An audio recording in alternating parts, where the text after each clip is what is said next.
e agradecer a todos por participarem aqui hoje conosco do Talk com Tony Wagner, que é uma grande referência em educação, mundialmente reconhecido, autor de vários livros, com a participação na produção de 2 grandes documentários, Most Likely to Succeed e The Finnish Phenomenon. Trabalhou por muitos anos na Universidade de Harvard. Então, estamos aqui hoje com ele e queremos dar as boas-vindas a ele. A conversa com o Tony Wagner vai ser liderada em inglês, então eu vou mudar de língua para que ele possa nos entender e participar conosco. So welcome, Tony. Thank you so much for being here today with us. It's such a pleasure to welcome you to our virtual school, to our virtual village, and to the YouTube Live. Thank you so much, Priscilla, and thanks to Concept Escola for hosting this. I'm greatly looking forward to the conversation, and I promise you it will be a conversation. I want to show a short video, and then I'm going to do a short presentation and another short video, and then we're going to have time for questions. So before I go any further, I'd like you to see this very short video on the future of work, and I'll be right back as soon as it's over.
Então, o Tony Wagner apresentou para a gente o vídeo do que é o futuro do trabalho, de tudo que, na verdade, não é tão futurístico assim, porque o futuro está acontecendo agora no presente.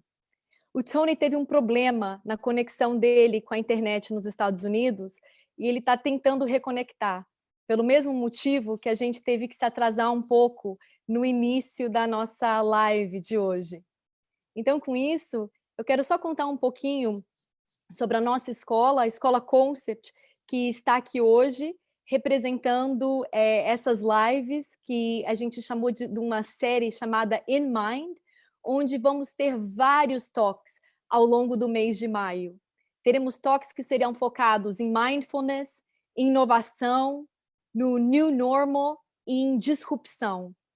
E cada semana vamos trazer para vocês novas pessoas, novos pensadores, pessoas que vão provocar esse pensamento de perguntas, que vão estimular a nossa curiosidade.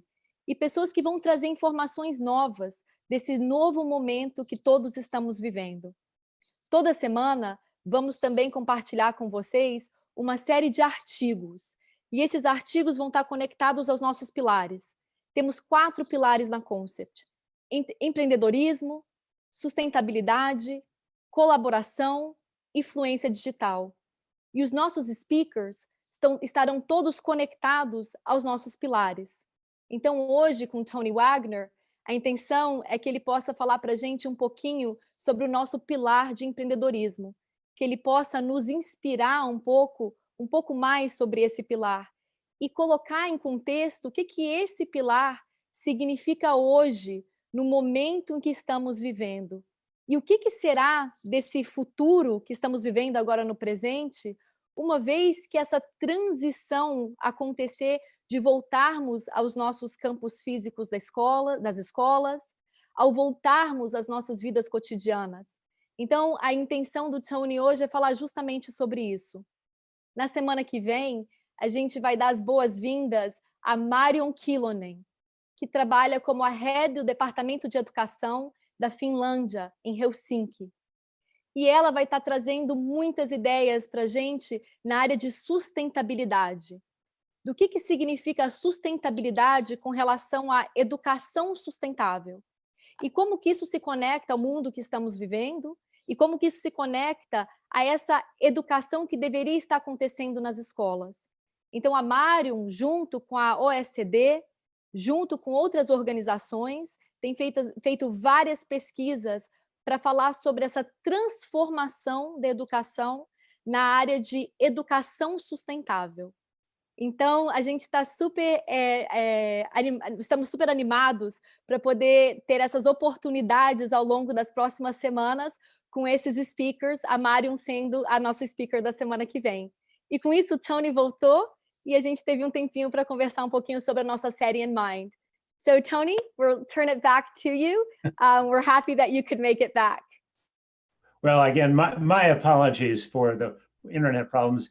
You would think I live in a third world country with a lack of internet access here, but actually I only live in rural New Hampshire. But it might as well, in some cases, be a developing country for our terrible internet. But anyway, to proceed, you know, when I started my teaching career nearly 50 years ago, it was the twilight of the industrial era, and people were beginning to talk about the new knowledge economy. Well, you know, that was 50 years ago. And today we no longer have a knowledge economy. We live in the innovation era. And jobs that merely require manipulating information are rapidly disappearing. They're being replaced by computers. Increasingly, knowledge is a commodity, growing exponentially, changing constantly. It's on every internet-connected device. You don't need a teacher to acquire knowledge anymore. And in fact, employers no longer care how much knowledge our students have. What employers care about, what the world cares about, is not what they know, but what they can do with what they know. I'll give a couple of interesting examples. You know, Google used to only hire kids from Ivy League universities and only interview those who had the highest test scores and the highest GPAs.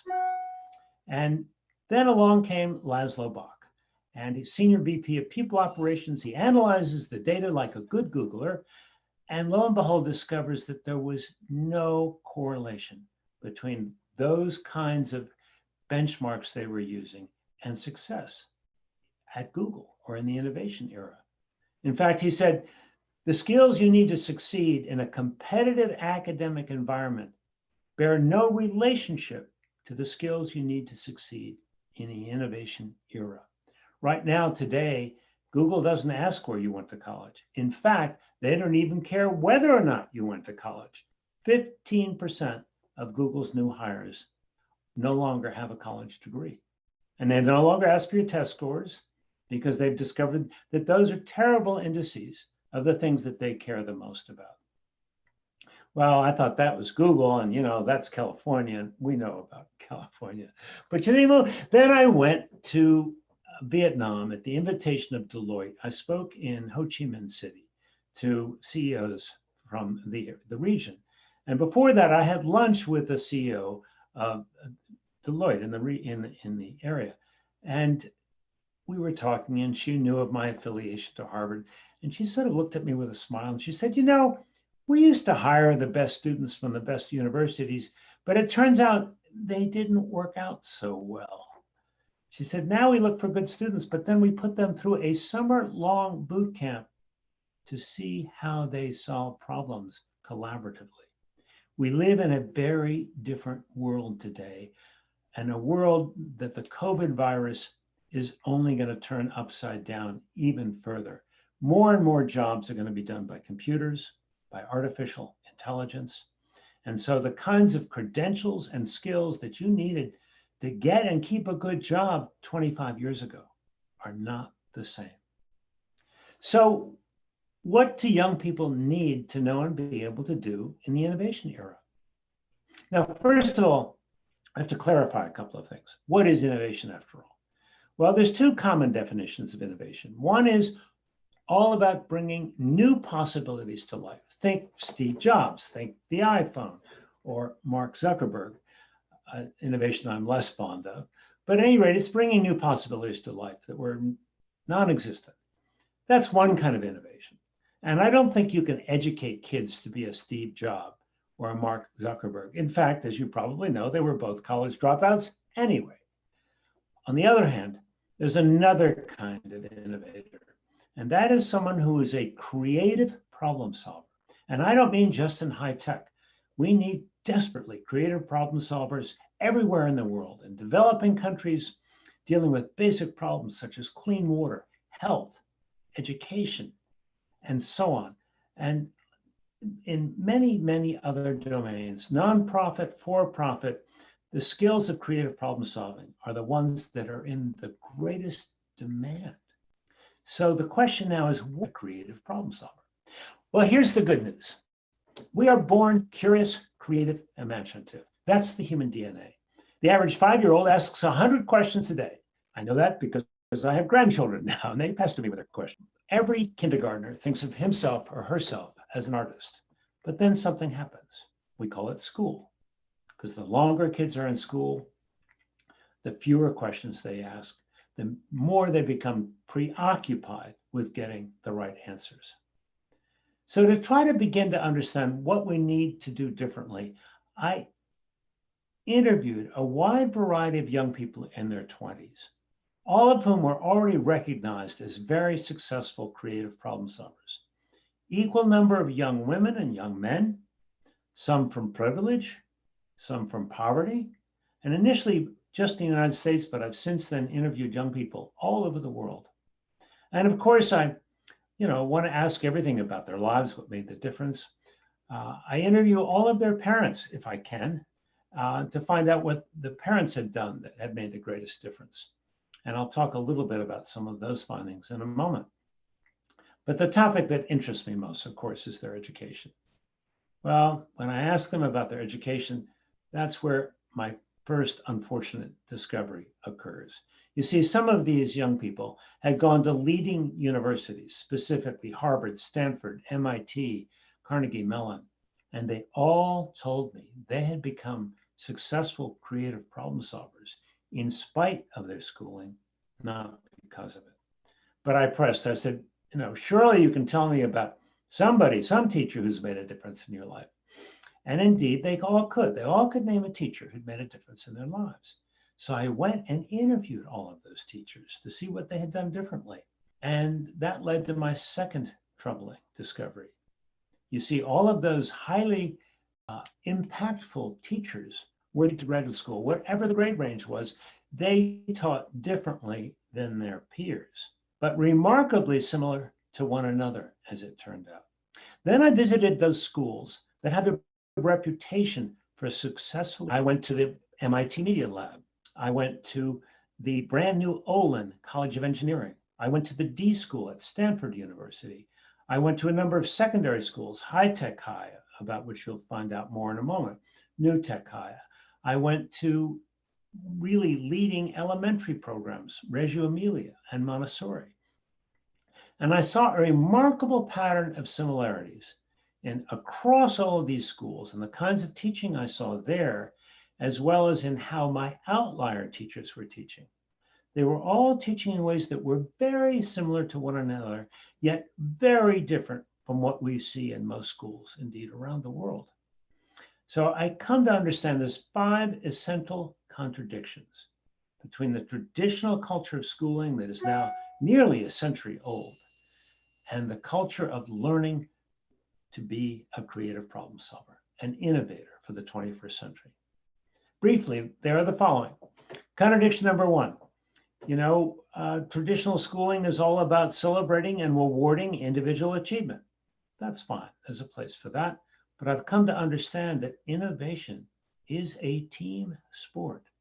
There is no innovation without deep and regular collaboration. Knowing this, these teachers at these schools I just described created accountable teams for projects that they undertook in the classroom. Contradiction number 2, traditional schooling is all about compartmentalizing knowledge. Physics lives over here very far from chemistry, which is quite far from biology, let alone math or the social sciences or the humanities. But what I came to understand is that there is not a single problem that can be understood, let alone solved today in the confines of a single disciplinary silo. Knowing this, these innovative teachers created multidisciplinary courses where teams of students worked on a real problem or on a big question that had no ready answer. Contradiction 3 is about the culture of the classroom. The culture in so many classrooms I visit all over the world is a culture of passivity. It's a culture of compliance. It's a culture where there's usually only one person in the room doing all the talking. Very different from the culture of classrooms where young innovators are learning to solve problems. They're expected to take initiative. They're expected to question authority. They, above all, are encouraged to give voice to their questions, to their ideas, to their concerns. Learning is active, not passive. And the teacher sees his or her role primarily as that of a performance coach and a mentor, coaching students to higher performance standards. Contradictions 4 and 5, I think, are the most challenging of all. Contradiction 4 is all about the F word in school. Failure, worst thing that can happen. How do you fail? You fail by making more mistakes than other people. We have a bell curve, and people who make lots and lots of mistakes fall on this end of the curve, and people who make no mistakes get the A's and fall on that end of the curve. But here's the problem. Innovation demands that you take risks, that you make mistakes, and that you fail. I went to IDEO, the most innovative design company in the world. Turns out the company motto is fail early and fail often. Other companies talk about failing cheap, failing smart, failing fast, but failing. Now, they don't mean failing in an academic sense. They're talking about the methodology, which is at the essence of innovation.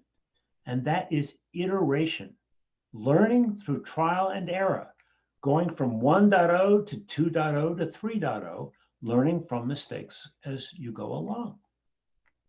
Now, that's not just the world of innovation. In fact, if you really think about it, that's how most of us learn most of the time. How do we learn to talk? How do we learn to walk? By making lots of mistakes. What if someone had said to us, I'm sorry, you can't talk until you can speak in complete and grammatically correct sentences, and you certainly can't walk until you can walk in a straight line, no crawling allowed, and bicycle riding absolutely out of the question because we know you're going to fall and skin your knee. No, in fact, if I could take a poll right now, which I do with live audiences, I would ask all of you in the room or now on our chat, to raise your hands if you've learned more from your mistakes than your successes. Well, I confess I'm one. I've just written a memoir called Learning by Heart, an Unconventional Education, just out 2 weeks ago. And the book is as much about my mistakes and my failures as it is about some successes along the way. But frankly, it's more about how did I come to learn a way of learning from my mistakes as much as anything else, first as a student and then as a struggling young teacher. So the challenge we need to rethink fundamentally is how do we evaluate our students? And how do we stop thinking of comparing students to one another on a very narrow set of skills and capabilities, and instead really think about how do we develop every young person's unique capabilities. There's no bell curve for, who I am in developing my fullest capability as a person. We don't need to grade people that way. In fact, the adult world doesn't work that way. You don't want to fly with a C- airline pilot, do you? Or, a D+ dentist?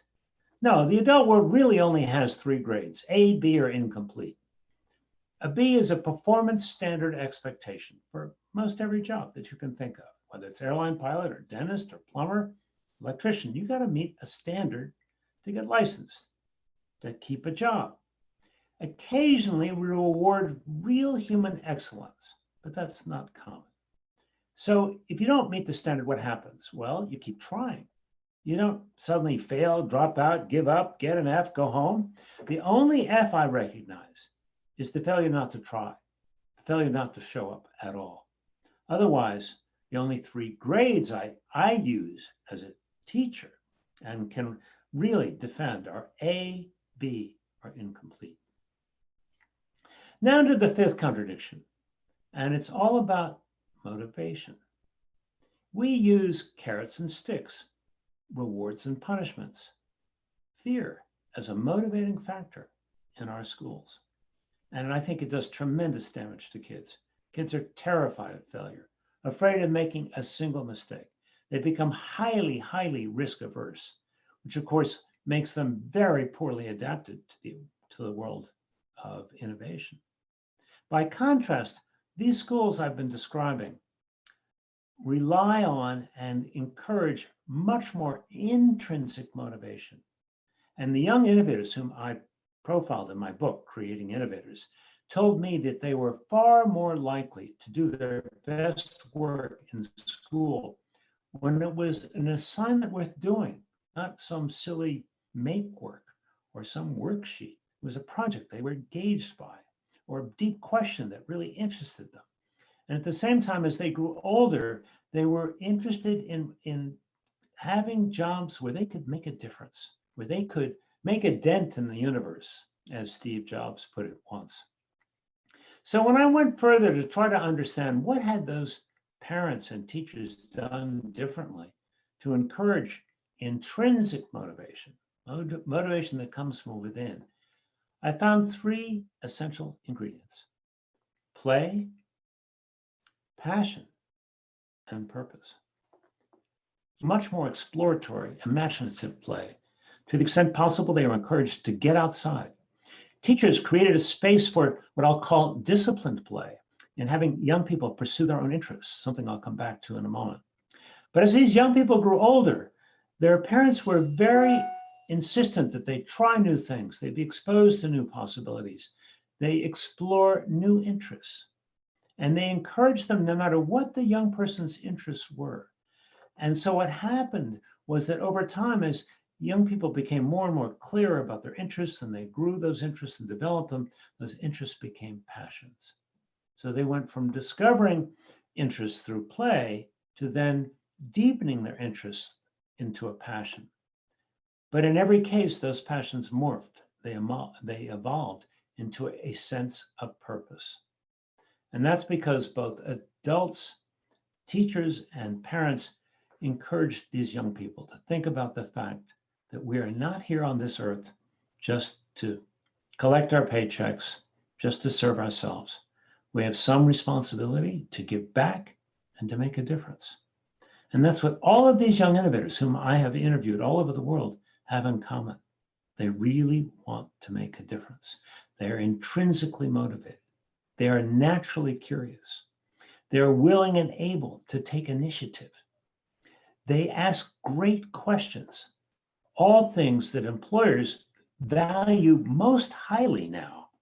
And I know this because I've interviewed employers as well and have written about that in both my book, Creating Innovators, and also in a previous book called The Global Achievement Gap. So let me take a couple of minutes to talk about a few things that I think parents and teachers can do to support the young innovators in your classroom or in your home. First, as both parents and teachers, we really must continue to nurture and encourage our children's and young people's curiosity. I encourage every young person to keep a question journal and write down a question or a problem or a concern of interest to them. And then periodically in class, I encourage teachers to make a little bit of time in their curriculum. And it doesn't matter how busy or packed your curriculum is, you can do this. Take a little bit of time to encourage young people to pursue their interests, to pursue their questions, and then come back to the class with what they've learned. Parents can do much the same at home. Secondly, I think it's really important that we who are leaders in schools incent our teachers to try new things. I think every school should have an innovation fund to which teams of teachers can apply for money to create a new interdisciplinary curriculum, or to perhaps develop a digital-based portfolio for evaluating students cumulatively as opposed to just one-shot letter grades. These are the kinds of innovations that I think are critically important. And why do I say teams of teachers? Because more and more we come to understand that not just in the world of innovation, but in the world of education, isolation is the enemy of improvement. Isolation is the enemy of innovation. And so it is clear that we'll do better research and vet ideas before trying them so that they cannot fail. They don't need to fear failure. Because in my experience, teachers fear failure as much as do kids. They feel judged by kids every bit as much as the kids feel judged as well. It's an entirely fear-based system. And so we have to nurture what I call educational research and development, R&D. Without R&D, there is no change. There is no innovation. There is no improvement. So these are a couple of things just at the school level and in the individual classroom that I believe and have seen make a critical difference in schools around the world. Certainly in Priscilla's school and in others where teachers are encouraged to work in teams, where they're developing projects that engage kids, encouraging them to take initiative and to be curious. So I want to share one with you. I had the pleasure of working with Ted Dintersmith on a documentary film called Most Likely to Succeed. If you haven't seen it yet, it's on most social platforms, including iTunes, YouTube Video, and others. So you can rent it or even buy it. But it's been shown all over the world in countless school communities. And it's a wonderful video that provokes a lot of really thoughtful conversation and discussion. And it would be a great place to start in your community if you haven't yet. So I'm going to show you a small clip from this video. It's a 5-minute clip of a 9th grade class in a school called High Tech High, one of these new exciting laboratory schools, this one on the West Coast, serving, by the way, predominantly minority children from poverty. But this is a school where every class is team taught by pairs of teachers, and all the classes are multidisciplinary. So in this short video, you'll see a humanities teacher who teaches history as well as English, and a science and engineering teacher who also teaches math, look for 3 things. First of all, what content knowledge are these young people learning? Because academic content knowledge still matters. Necessary, but not sufficient. What skills are they learning? Because in the innovation era, skills matter more. How are they applying their knowledge? And finally, how are they being motivated to learn? What are the teachers doing to encourage intrinsic motivation? Because intrinsic motivation actually matters most. Because if you're intrinsically motivated, you will continuously acquire new content knowledge and new skills throughout your life. So let's watch this short video, and then I'll come back for some questions and discussion.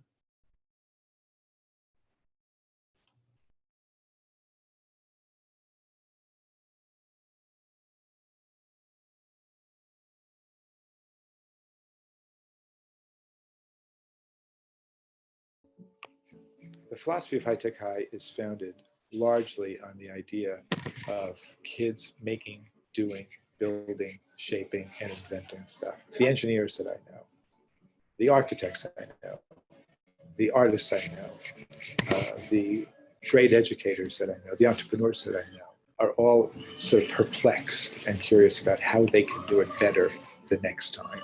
And that type of perplexity leads to engagement. It leads to learning. It leads to innovation.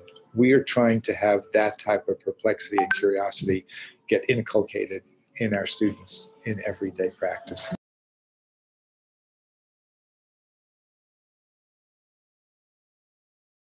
Both Linkabit and Qualcomm, one of our problems was being able to hire enough qualified people, enough trained people. And so it's kind of a long-term view to set up High Tech High. I don't think it's like the blue one. I think I know. And like if you have two spacing and 0.01, the gears won't connect.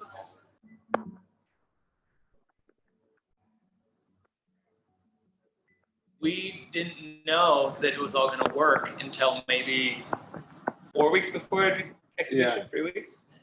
I mean, we knew that pieces of it were working, and even those pieces were impressive.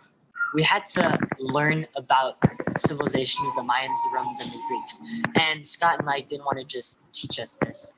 So they came up with this big wheel, which is a big gear, which has a lot of drawings on it, and is connected to all these other mechanisms. And they each represented our theory. So I learned about the Mayans, the Greeks, and the Romans. And I really based my theory off of the Romans. Mm-hmm. And why so?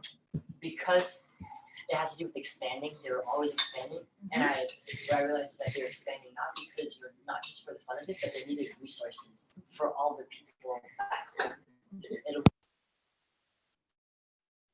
Then they had to, on their own, develop and defend an idea on why they think civilizations rise and fall. So we had to create like a flow chart just explaining what our theory was, and then we got critiques on it, and then we created a group one. Another piece is on the mechanical side. They need to take what's already an abstract concept with their theory, and they have to take that and actually physically manifest it. They have some very preliminary metrics they need to use. They know that there's going to be a big wheel turning at a certain RPM. They know how many teeth that is, so they have basically a box to work within, some bounds to work within, and they have to make everything. Yeah, I can get it. Oh,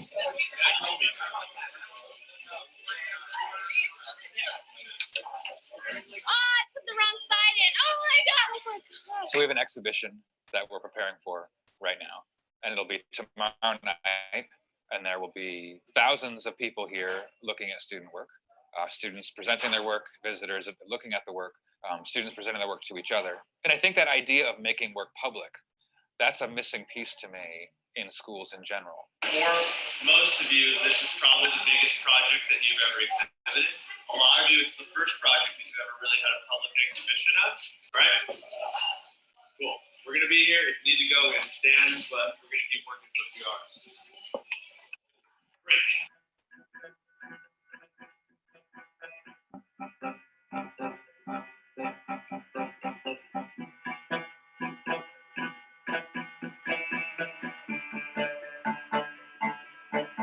This idea of sort of making something and having a public exhibition and having people come look at it, and you have that feeling that we all have, like, how did they do that?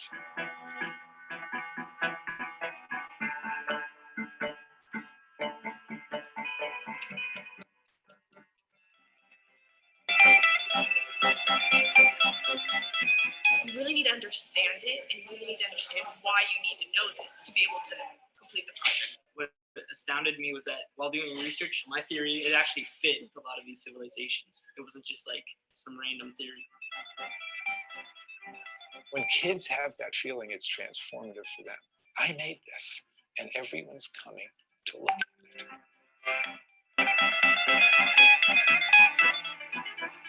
Priscilla, I'm hoping you have some great questions for me. I'm looking forward to the conversation. Absolutely. Thank you so much, Tony, for inspiring us and talking to us a little bit about what does it mean to be an innovator in the 21st century. And I think that with that, the inspirations that you were able to share with us via video, I think has led one of our participants, one of our audience members, to ask a certain question here that has a lot to do with what you just talked about. So this participant apparently has read one of the articles that you have published, the article that was called Calling All Innovators. And the person mentions that you mentioned collaboration as one of the essential differences that characterize innovative schools that are open to the culture of learning. We know that we are part of a context in which rankings, tests, bonuses, rewards, and punishments are still highly present in schools. Often these mechanisms are not explicit, but are hidden in small actions or behavioral control, competitiveness, and external regulation, as they were part of our training. How could we promote a change of mentality in the school community with this regard? How could we make the relationship between autonomy, innovation, collaboration, a triad that is visible in concrete actions? Well, that's a great question. I don't know how I can answer all of that, but I think it begins with helping the adults in our community understand a changing world. So often we educators want to start with a solution rather than the problem, the answer rather than the question. You know, it's reform du jour, it's fad of the month, much too often in education, in my too many years of experience. So the challenge is to start with the problem. How has the world changed since many of us went to school? And what are the skills and dispositions that matter most today?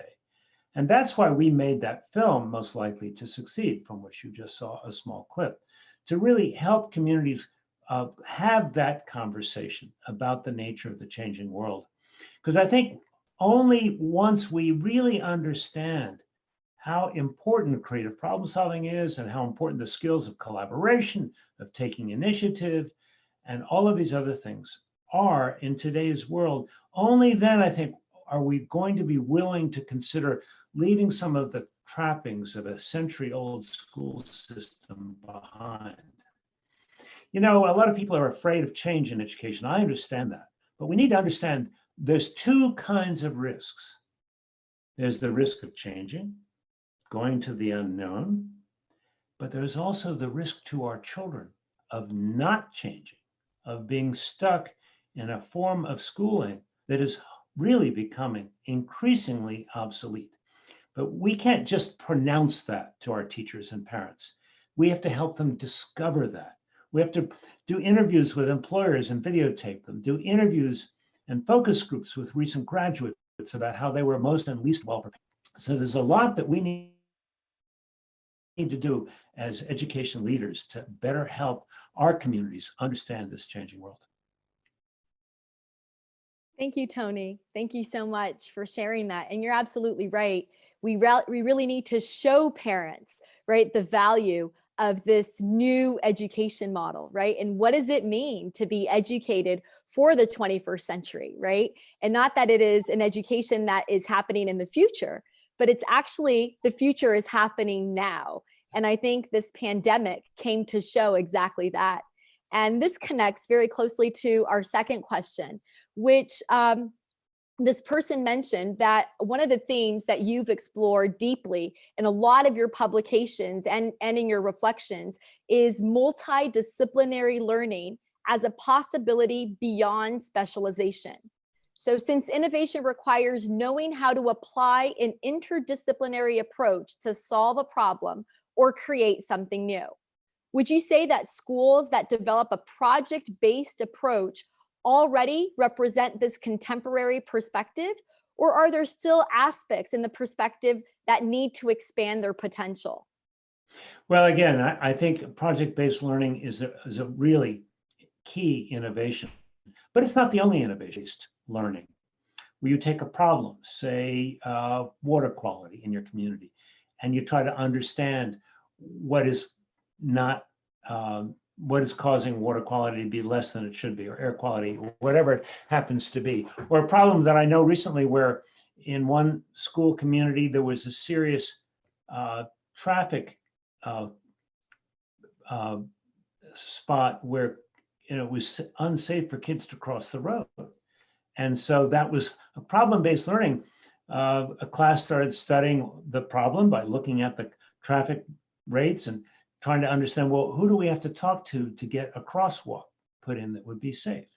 And then they ultimately presented to the town council, who finally put in, lights and a raised crosswalk to make it safe. This was a group of middle school, 7th and 8th grade kids who did this work. So that's an example of problem-based learning.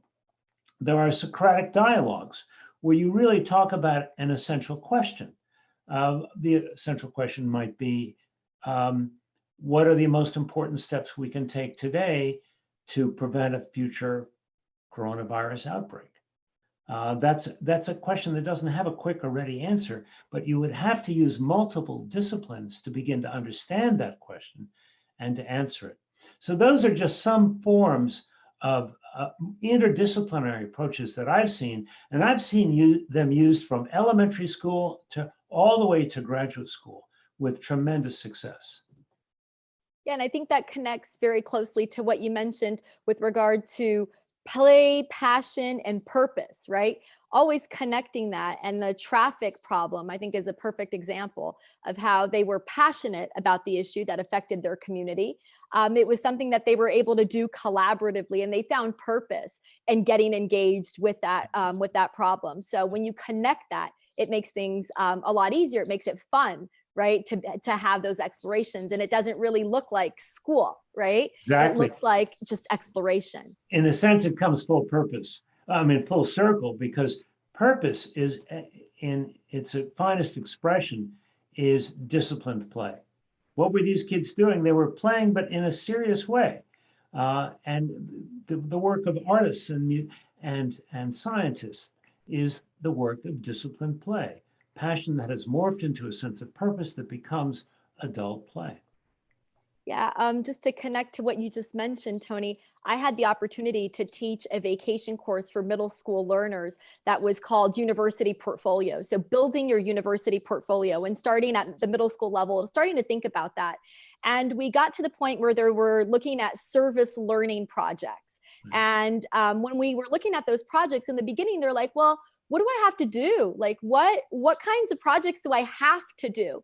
And I said, well, it's not about the have to. It's about finding your passion. What are your hobbies? What are the things that really spark that curiosity and make you want to get out of bed in the morning? What are those things? And once you find, those hobbies and those passions, you're just going to build upon all that.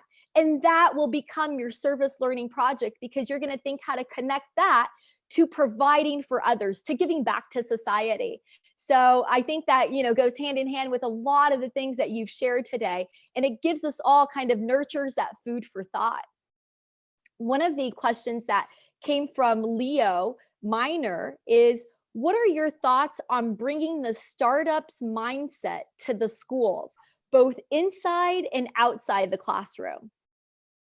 Well, the startup mindset is a great example of what we've been talking about, because it's often around trying to find a new way to solve an existing problem, or tackling a brand new kind of problem. And it involves teamwork. It involves taking initiative. It involves risk-taking, but smart risk-taking, risk-taking based on some research, based on evidence.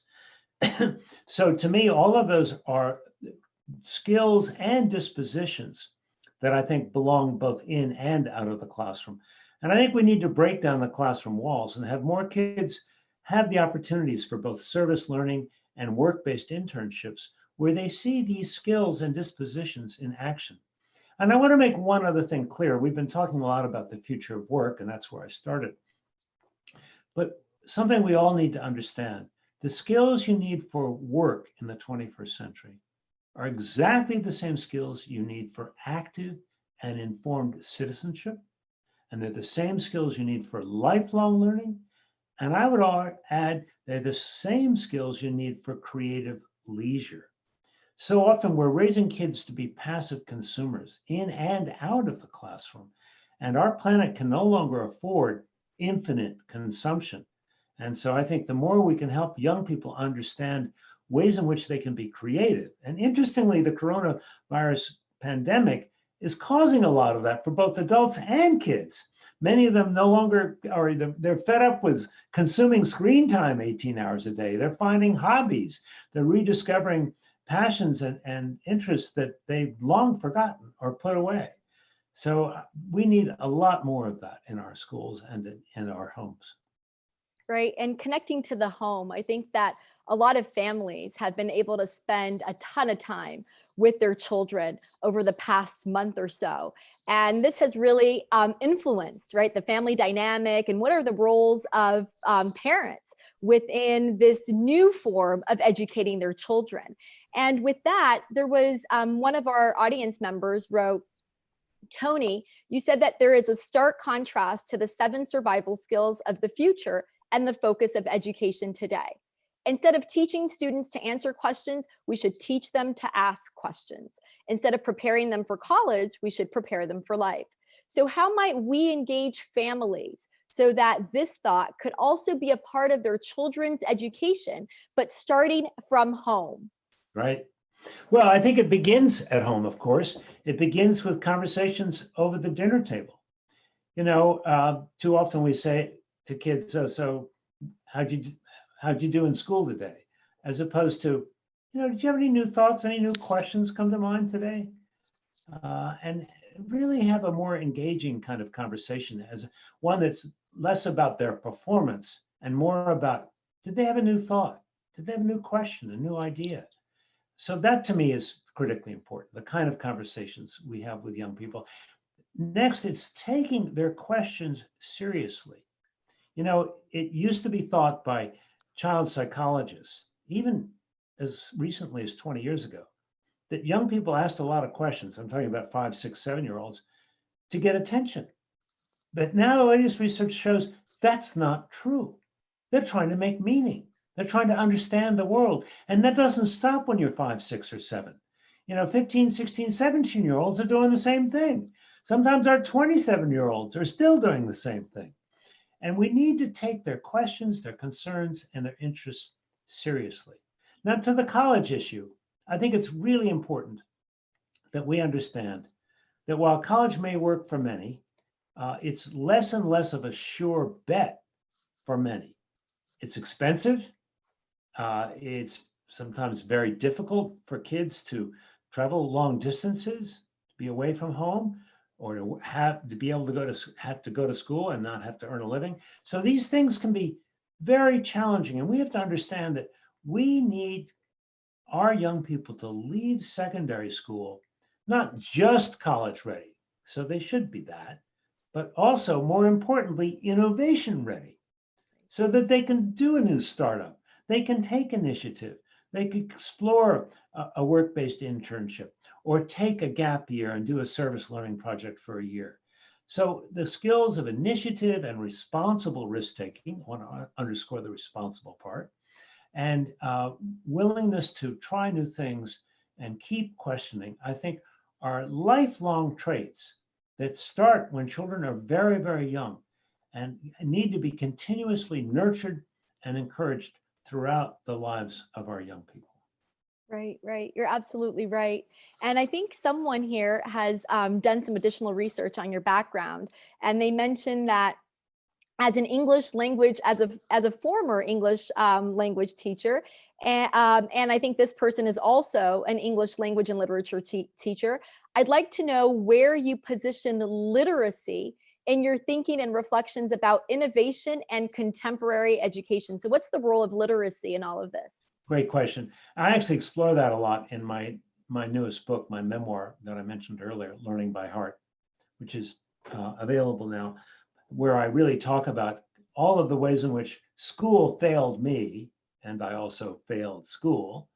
I was a dropout from high school and a two-time college dropout, but where I tried to become the teacher I wished I'd had as a student. And above all, to the question, to me, the development of student voice is the most critical aspect of literacy. We typically think of the beginning of literacy as decoding words. Well, of course, that's critical. And getting into the habit of reading. It's one thing to learn to read, but the other to have the habit of reading to learn.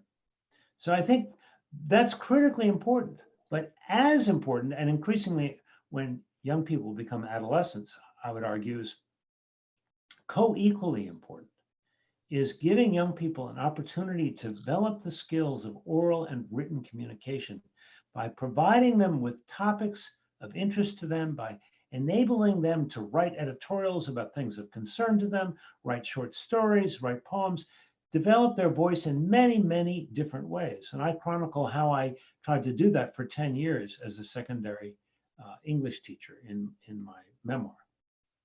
Yeah, and it's so interesting because there's this one young lady at the Concept School in Sao Paulo, a grade 5 learner, who actually found this opportunity during this COVID crisis to write. And she has now published a newsletter every 2 or 3 days within her community. And she talks about what families could be doing, what our authorities are saying, what her opinion is, all of this. And she shares her thoughts through this newsletter, and she's Wonderful. only in grade 5. So and it's so inspiring. That's going to stay with her all her life. That's a perfect example of a young person finding a passion. And I'm sure there were some adults who are actively encouraging it. I know your school does that, and I bet her parents did as well. And you know that's going to stay with her and influence her choice of jobs and her success in jobs the rest of her life. Well, I think we may have time for one more question. Priscilla, if you've got a good last question. I do. And this question goes out to your advice to school leaders. We talked a little bit about teachers. We talked a little bit about parents. This one goes out to school leaders. And George asked this question, which is how can school leaders nurture innovation in their learning environments? Well, I've already tried to answer that question in a couple of ways. Right. One is by really helping the community understand what is innovation, why do we need it? It can't be seen as the latest shiny new fad and the answer being here's an iPad or here's a whiteboard. There's innovation for you. No, it's a mindset. It's a set of knowledge, skills, and dispositions or attributes that need to be actively nurtured. But adults need to understand that in order to support it.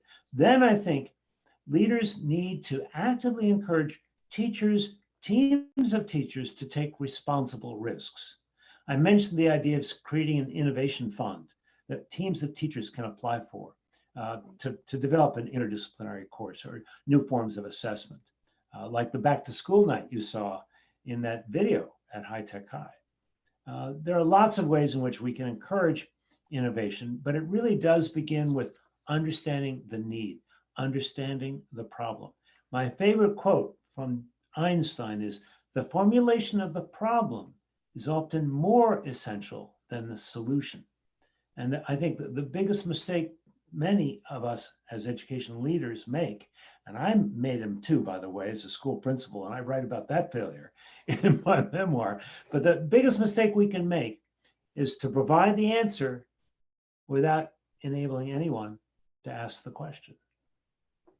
Absolutely. And that leaves me with the final reflection that connects exactly to what you're saying. I think that to go back to this question about school leaders, I think that we can really nurture innovation when we, as school leaders, if we really live the mission, vision, and values of our school, and when we hire for the mission, vision, and value, we hire excellent professionals that will also carry the mission, vision, and value and values, then those professionals need to be trusted. And once those professionals are trusted in the classroom, they'll do the magic, they'll run the show. Because well said. right? I think I'm so glad you said that, because we as education leaders have to model the behaviors we seek.